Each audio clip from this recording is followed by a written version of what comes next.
bienvenidos a su programa Salud con los Expertos. Muchísimas gracias por estar con nosotros el día de hoy. Tenemos el gusto de poder estar con un gran médico, sobre todo también un gran profesional. Me refiero al doctor Alberto Hidalgo Bravo. Lo voy a presentar, si me lo permiten. Él es médico especialista en genética. Actualmente es investigador en ciencias médicas del Instituto Nacional de Rehabilitación. Él es miembro del Sistema Nacional de Investigadores.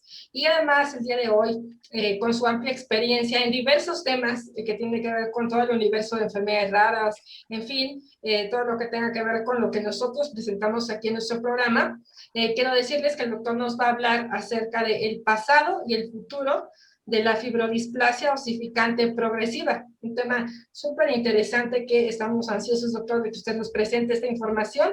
Y también le doy la bienvenida a nuestra querida coordinadora, la doctora Juanita Navarrete. Como siempre, muchas gracias, doctora. Y bueno, bienvenido, doctor, y muchísimas gracias por estar con nosotros. Un placer y un honor tenerlo aquí. Entonces, pues, primero, muchas gracias, Jackie, como siempre, por ser entusiasta y continuar con este programa de salud de los expertos. Y luego, muchas gracias, nos sentimos muy contentos que esté con nosotros el doctor Alberto Hidalgo. Es un gran investigador, pero además de ser un médico genetista, investigador, es un muy buen amigo, una gente muy sencilla que sabe mucho y que estamos muy contentos de que hoy nos comparta su experiencia acerca de lo que es la fibrodisplasia osificante progresiva. Muchas gracias, doctor, y muy bienvenido a nuestro programa. Muchas gracias Jacqueline, gracias por la invitación, gracias Juanita por la presentación. Siempre es un gusto estar con ustedes, colaborar, contribuir con este proyecto de Cebras que a mí en lo personal me encanta esta parte de la difusión y me encanta poder llevar estos temas que muchas veces se quedan pues en cosas de dudas, de cosas de no saber con certeza qué pasa y qué podemos hacer y qué no podemos hacer. Entonces, bueno, hoy tengo el gusto y el placer de presentarles este tema que en lo personal, como bien dijo Juanita, me apasiona mucho y que quiero hacer del conocimiento de todos y acercarme lo más posible con este tema. Entonces, voy a empezar a presentar mi pantalla o el tema. Entonces, bueno, hoy quiero platicarles de esta enfermedad. Y bueno, ahorita vamos a ver por qué el tema del pasado y el futuro de la fibrodisplasia osificante progresiva. Es un tema que ha pasado por tiempo desapercibido. Tal vez no ha merecido la atención necesaria, pero vamos a tratar de hablar un poquito de qué se trata esta enfermedad. La fibrodisplasia osificante progresiva entra de esta categoría de enfermedades ultra raras. Las enfermedades raras las hemos definido como aquellas que se presentan en 1 en 2,000 personas. Las enfermedades ultra raras las podemos observar en 1 en 2 millones de personas. Entonces, como vemos, si hacemos cuentas, si en México somos aproximadamente 120 millones de habitantes, estamos hablando de que debe haber alrededor de 60 personas afectadas con esta enfermedad. Ahora, la fibrodisplasia osificante progresiva lo voy a abreviar como FOP para que sea un poquito más fácil para todos de seguir. Entonces, FOP es una enfermedad que tiene un patrón de herencia autosómico dominante. ¿Qué quiere decir esto? Autosómico nos indica que pueden ser afectados tanto hombres como mujeres, y dominante nos quiere decir que cuando hay alguno de los progenitores afectados, esta enfermedad se puede transmitir a la progenie con un 50% de probabilidades por embarazo. Quiero ser muy enfático en esto porque nos ha pasado que cuando le explicamos esto a los pacientes del 50%, ellos piensan que si tienen 2 hijos, uno va a estar enfermo, otro va a estar sano. Que si tienen 4, 2 van a estar sanos, 2 van a estar enfermos. Y no, es por evento. Y por evento me refiero a por embarazo. Si la pareja decide tener 3 hijos, es posible que los 3 estén afectados, o es posible que los 3 estén sanos, o 1 y 2, 2 y 1, en fin, cualquier posible combinación. Entonces, eso es importante de reafirmar a nuestros pacientes. Ahora, una cosa es que los pacientes que padecen FOP no tienen ningún problema para reproducirse. Hay algunas otras enfermedades genéticas y de otro tipo donde la capacidad de reproducción de las personas se ve comprometida. Este no es el caso. Entonces, nuestro papel como médicos especialistas en genética es darles el asesoramiento correcto y que ellos sepan estos riesgos. Como genetistas y en general como médicos, no podemos decidir por los pacientes. Debemos de darles toda la información disponible para que ellos tomen una decisión consciente. Finalmente, nosotros no vamos a decidir por ellos. Entonces, quiero ser muy enfático en esto porque tenemos casos familiares de FOP, donde los padres, a pesar de saber el diagnóstico, deciden tener descendencia. Y tengo de todo. Tenemos familias donde la descendencia es sana y tenemos familias donde la descendencia presentó la enfermedad. Ahora, esto es una representación de un patrón de herencia autosómico dominante, donde podemos tener un progenitor afectado, la herencia la reciben hombres y mujeres por igual, y a su vez estos la transmiten a su descendencia.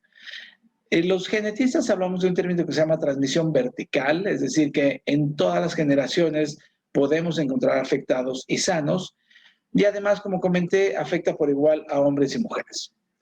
Ahora, hay veces en que los pacientes llegan y los dos padres son sanos y pueden tener un hijo afectado. Y a partir de este hijo afectado puede presentarse nuevamente la enfermedad. A esto nosotros llamamos mutaciones de novo o mutaciones nuevas. ¿Qué quiere decir esto? Durante el proceso, voy a permitirme usar esta palabra, de maduración de los espermatozoides en el hombre o de óvulos en la mujer, puede haber defectos en la reproducción o reparación del material genético, del DNA. Y si esto ocurre en un espermatozoide que va a fecundar o en un óvulo que va a ser fecundado, pues una de las consecuencias va a ser un hijo que presente la enfermedad. Ahora, siempre tenemos que investigar a fondo si es que este es el caso de la familia o si es que tenemos o podemos rastrear los antecedentes familiares en generaciones previas. Entonces, esto es muy importante para el seguimiento de la enfermedad. Ahora, ¿qué es la fibrodisplasia ossificante progresiva o FOP? Bueno, existen formas de la enfermedad y se ha caracterizado o se ha denominado una forma clásica que está presente en el 95% de los pacientes, o un poquito más del 95% de los pacientes, y que tiene dos características iniciales o muy constantes. La primera es una deformidad en el primer dedo del pie, o como popularmente la gente puede decir, el dedo gordo. Ahora, este dedo puede tener un acortamiento, una desviación, algo que popularmente se conoce como juanete, que el término médico es un hallux valgus, o además alteraciones en algunos otros dedos del pie. Aquí voy a hacer énfasis porque este es el primer y único dato clínico o dato físico evidente que podemos nosotros ver en un recién nacido. Además de esto, los recién nacidos prácticamente no van a tener nada que nos llame la atención. Entonces, ojo, aquí es una invitación a todos, amigos, colegas, padres de familia. Si alguna vez detectan en alguno de sus hijos recién nacidos o a cualquier edad un problema de estos con el primer dedo del pie, vale la pena llevarlo a la consulta, si es posible con un médico genetista, si no es posible con un ortopedista, para tratar de descartar que se trate de esto. Ahora, la segunda manifestación típica de la forma clásica son las osificaciones heterotópicas. ¿Qué quiere decir con esto? Es osificación, nos referimos a la formación de hueso, heterotópica, donde no debería de estar, así de simple. Entonces, se forma hueso donde no debería de estar, en donde prácticamente en cualquier región muscular del cuerpo. La osificación heterotópica es la sustitución de tejido muscular por tejido óseo en casi cualquier grupo muscular. Los grupos musculares que se respetan por la enfermedad y que todavía no entendemos exactamente por qué, son los músculos orbiculares, es decir, los que están alrededor de los ojos, la lengua y el diafragma. Fuera de esos tres músculos o grupos musculares, todos los músculos se pueden ver afectados. Ahora, no es mi intención presentar fotografías muy cruentas. Mi intención es demostrar las manifestaciones de la enfermedad como son.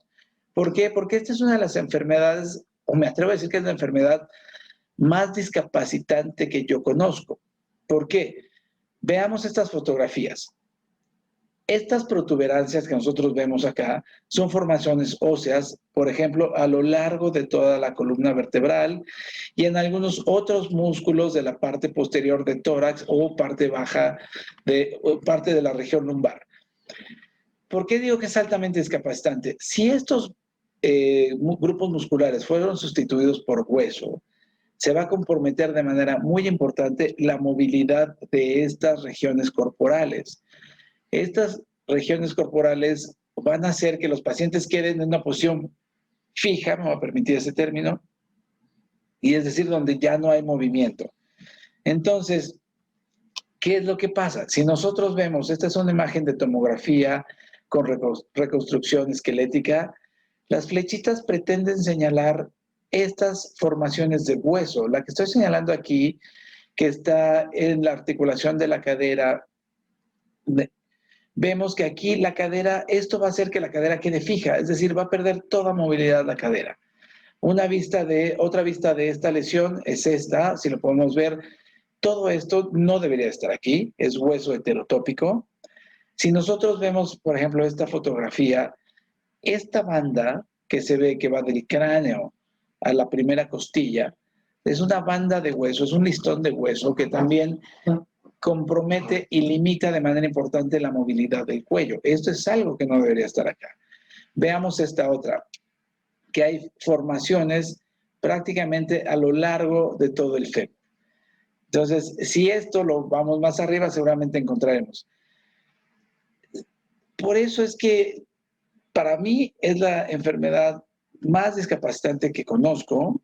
Estas formaciones de hueso no se pueden operar, no se pueden remover, pueden salir en cualquier región corporal y hasta la fecha no tenemos una manera definitiva de evitarlas. Quiero mostrar un poco más de fotografías. Estas son otras tomografías también de la columna cervical. Vean toda esta formación de hueso que no debería estar aquí. Evidentemente los pacientes con esto ya no pueden mover el cuello. Aquí en regiones superiores y también de la columna cervical, tal vez llegando un poco a la columna torácica. Acá hay formaciones en la columna de torácica y lumbar, donde también vemos estas formaciones. Y aquí en una radiografía simple también las podemos alcanzar a ver. Ahora, ojo, además de las formaciones de hueso heterotópico, los pacientes desarrollan otras lesiones que se llaman osteocondromas. Y estos osteocondromas son tumores benignos, pero también pueden causar dolor por compresión de estructuras nerviosas y también pueden comprometer la movilidad de algunas articulaciones. Entonces, esto es lo que causa la fibrodisplasia ossificante progresiva o FOP. ¿Qué otras cosas podemos detectar a nivel del sistema músculo-esquelético? Aproximadamente en el 50% de los pacientes podemos ver también acortamiento o deformidad del primer dedo de la mano o de los pulgares. Vean, estos pulgares de esta paciente son especialmente cortos. Los osteocondromas que ya les mencionaba, que son lesiones distintas a la formación de hueso heterotópico, porque estas lesiones son como una continuación del cartílago que está en la parte terminal del hueso. Ojo, estos se diferencian de las osificaciones heterotópicas porque no están reemplazando el tejido muscular, están siendo derivadas del tejido óseo que ya existe. Y el 50% de los pacientes presentan una sordera conductiva. Recordemos que dentro del oído existe una cadena de huesecillos que son las que ayudan a transmitir las ondas vibratorias o las ondas sonoras para el reconocimiento del sonido. Prácticamente todos los huesos del cuerpo también pueden ser susceptibles a una alteración.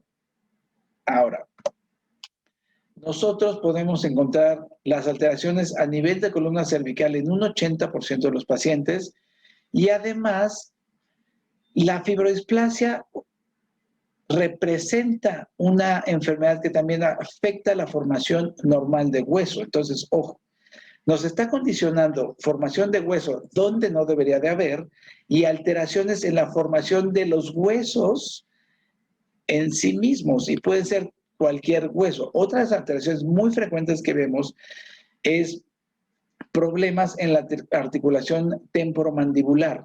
La articulación temporomandibular puede sufrir una deformación que condiciona el poder abrir la boca. Muchos de estos pacientes llegan en un momento donde ya no son capaces de abrir la boca. Ahora, las formas clásicas, o puede haber algunas formas leves, donde sí, si bien aquí es muy llamativo la alteración en los pulgares, acá este pequeño no tiene tanta alteración de las formaciones óseas. Ahora, nosotros trazando una línea de vida de los pacientes, entre los 8 y los 20 años es cuando se presenta con mayor frecuencia y severidad la formación de hueso heterotópico. La esperanza de vida de estos pacientes con buenos cuidados y todo es alrededor, puede llegar a los 60 años, pero vean, solo el 30% sobrevive a los 60 años. La mayor parte de los pacientes van a estar entre los 30 y 40 años de supervivencia, lo cual puede deberse a compromiso de la función cardiopulmonar por estrechamiento de la caja torácica. Ahora, hay algunos estudios que nos pueden ayudar a detectar esas de manera temprana, sin embargo, todavía no hay como un proceso muy bien estandarizado. Esta es una tomografía por emisión de positrones con una cosa que un radiofármaco que es fluoruro de sodio, que a veces nos ayuda a detectar las osificaciones antes de que las detecte la tomografía, pero no siempre se puede tener alcance este tipo de estudios. Ahora, ¿por qué hablo del pasado? Este es un correo que me llegó en algún momento de una paciente que aparentemente tenía FOP, pero bueno, ya investigando resulta que es una paciente peruana que en el 2005 todavía no sabían que tenía. Las bases moleculares del FOP las conocimos en el 2006. Ahora sabemos que es por mutaciones en un gen que se llama ACBR1 y esta tiene que ver la formación de hueso. Estas son las mutaciones que se conocen. La forma clásica es esta, la R200H y otras tantas variantes. ¿Qué es lo que ocurre o qué es lo que condiciona la mutación? La mutación es como dejar abierta una llave que está goteando todo el tiempo, independientemente de si cambiamos el empaque, que es un ejemplo muy burdo, pero creo que es una manera de entenderlo de manera muy fácil. Si nosotros abrimos una llave o la cerramos, esperamos que ya no gotee el agua. Bueno, esto es como una llave abierta que siempre va a estar goteando, goteando, goteando, goteando y no hay manera de cerrarla. Y esas gotitas representan señales que estimulan la formación de hueso en diversos sitios. ¿Qué es lo que hemos tratado o qué es lo que podemos hacer ahora? Hay ciertos modelos animales que nos han ayudado a entender de dónde vienen las células que originan la formación de hueso. Y lo hemos identificado como estos progenitores fibroadipogénicos, donde en este experimento se marcaron estas celulitas y se ve que son las que dan la formación de hueso. ¿Qué podemos hacer? Bueno, se han lanzado tratamientos que aún se encuentran en fase de ensayo clínico. El primero fue el palovarotene. El palovarotene lo que demostró es que sí hay una disminución en la formación de hueso y recuperan movilidad de la mandíbula, es lo que nos enseña esta gráfica, y esta gráfica nos enseña la disminución en la formación de hueso en estos pacientes. Ahora, hay otros compuestos que se han tratado de formular que no han tenido todavía la aprobación a nivel mundial, pero el palovarotene igual. Es una comparación sin palovarotene con palovarotene. Vean el tamaño de la formación de hueso, vean cómo se reduce de manera importante. Esta es la comparación. El tamaño aquí es mucho, aquí disminuye, lo mismo aquí disminuye, aquí es muy grande y aquí disminuye. Repito, estos son modelos en ratón, no son modelos en humano todavía. Y existe otro tratamiento de otro medicamento, saracatinib, que ya tiene un uso comercial para otras indicaciones, que es un cáncer, pero que también estos son ratoncitos sin el tratamiento, vean aquí las formaciones de hueso muy importantes, y ratoncitos con este tratamiento no encontramos esas formaciones de hueso. Entonces, son tratamientos prometedores, sí, que estamos en fase de ensayos clínicos también, pero esperamos que estos ensayos clínicos pronto nos puedan dar una luz para el tratamiento específico de la fibrodisplasia osificante progresiva.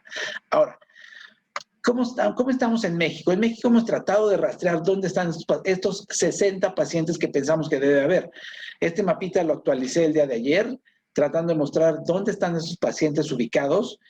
La Ciudad de México, pues también por la disponibilidad de los servicios de atención, tenemos 8 pacientes detectados, de ahí en Jalisco tenemos 4, y si ven, hay de a 1 en algunos otros países, en regiones del país, perdón. Pero, o sea, uno pensaría, ¿cómo es posible que no haya en Chihuahua, en Coahuila, que son estados muy grandes, o en Sonora? Por ahí están, pero no los hemos encontrado. Entonces, esto también es con el objetivo de encontrar los pacientes. Nosotros en el Instituto Nacional de Rehabilitación tenemos la capacidad técnica de hacer el diagnóstico molecular y confirmatorio de fibrodisplasia ossificante progresiva. Tenemos la experiencia de trabajar con estos pacientes, entonces esta es la otra parte, la invitación a que se acerquen a nosotros si tienen duda del diagnóstico o si clínicamente ustedes están seguros del diagnóstico. Cualquiera que sea el escenario, nosotros podemos colaborar o contribuir con ustedes para el diagnóstico de certeza de estos pacientes. Ahora, ¿qué tenemos en México? Bueno, ¿dónde están esos 60 pacientes? Tenemos que encontrarlo.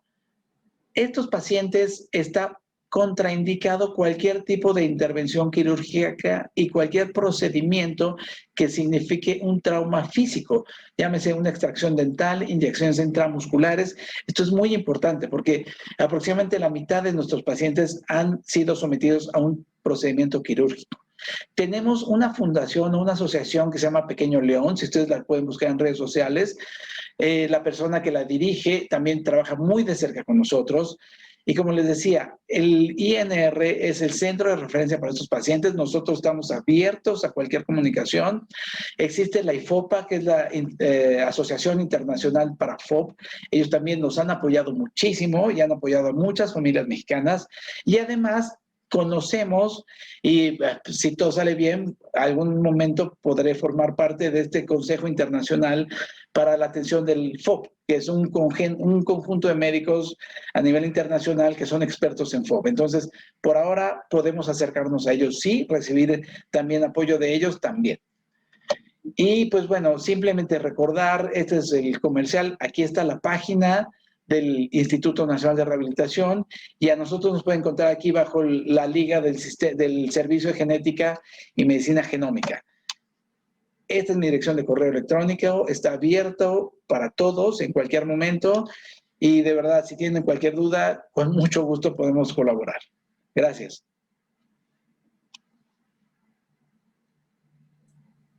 Muchas gracias, doctor. Muchísimas gracias por su excelente presentación. ¿Podría, por favor, dejar de compartir? Claro que sí. Lista. Juanita, ¿estás lista? Ok. Bueno, muchísimas gracias, doctor. Una presentación muy interesante. La verdad es que me llamó mucho la atención lo que comentaba, que en su opinión no hay otra enfermedad tan progresiva, digamos, tan agresiva, por decirlo así, con el paciente por toda la discapacidad y pues supongo que también el dolor que perjudica inmediatamente al paciente. Estaba yo pensando en los delitos que también puso como ejemplo, para que también los padres de familia, los médicos, los cuidadores, puedan tener esa oportunidad de detectar si es que hay algún problema o se trata de esta enfermedad. ¿Cómo se puede diferenciar, doctor, y no confundirse con otra enfermedad que tal vez tenga esta misma, no sé si llamarle dismorfia o cómo se le llama a este tipo de características muy peculiares, doctor? Sí, tienes razón, Jacqueline, es una dismorfia. Ahora, bien dijiste, no es la única enfermedad que tiene estos dedos, o sea, no es característica exclusiva de FOP, pero yo siempre recomiendo, ante la presencia de esta dismorfia, descartar que se trate de FOP. ¿Cómo lo podemos hacer? Si un médico general, un pediatra, un padre de familia nota o detecta estas deformaciones en sus hijos o en los bebés, podemos hacer radiografías de otros huesos. Si se trata de algún otro tipo de displasia ósea, a esa edad, si es un recién nacido, si es un niño de menos de un mes de nacido, que es el recién nacido, podemos encontrar alteraciones probablemente en algún otro nivel de hueso. Pero bueno, si no encontramos nada, la recomendación es la vigilancia estrecha. La vigilancia estrecha y no operar esos deditos. no operar esos deditos hasta no estar seguros que no es un FOP. Porque me ha pasado que si un médico pediatra ve esos deditos y le propone el procedimiento correctivo quirúrgico a los padres, pues los padres aceptan. Pero no es recomendable ningún procedimiento hasta estar seguros de que no sea FOP. Es un seguimiento que puede durar 2, 3, 4 años, porque las osificaciones, por lo general, aparecen después de los 4 años. Pero hemos tenido pacientes más jóvenes que también ya empiezan a presentar las osificaciones. Y un ejemplo es si sufren algún traumatismo, si un niño de 2 años se cae pues un poco de manera fuerte, puede desencadenar la formación de las osificaciones. Entonces, el consejo para todos es, no es necesario, no es indispensable para la función corregir esos deditos en el primer año de vida, y vale más la pena esperar hasta estar seguros de que no se trate de FOP. Ok, doctor, muchas gracias por responder mi duda. Adelante, doctora Juanita. De nada. Pues yo primero agradecer por la excelente expresión de esta enfermedad tan rara que se sabe tan poco, doctor, y que nos da mucho gusto que tan claro y, como dicen, en tan corto tiempo nos haya expuesto todo lo más importante de la enfermedad y sobre todo alertar a nuestros pacientes, a nuestros médicos, como dice, pensar, así como dicen, pensamos en cebras, igual pensar en esta enfermedad que normalmente no se piensa porque se sabe poco. Muchísimas gracias, doctor, por habernos dado esta excelente plática y sobre todo con su experiencia tan rara. Muchísimas gracias. Gracias, doctor. Y bueno, pues seguiremos promoviendo y difundiendo esta información para, como usted dice, pues llegar a más personas, a la sociedad médica, a la sociedad, también la comunidad de pacientes, para poder encontrar dónde están esos pacientes, ¿no? Como bien lo dice, ¿no? En esta llamada odisea diagnóstica, y que seguramente están por ahí en varios de los estados de nuestra república, pero bueno, lo importante es promover la importancia de la información que usted nos explicó hoy, doctor. Muchísimas gracias. Es la primera vez, pero no la última, por favor, doctor. No, claro que no.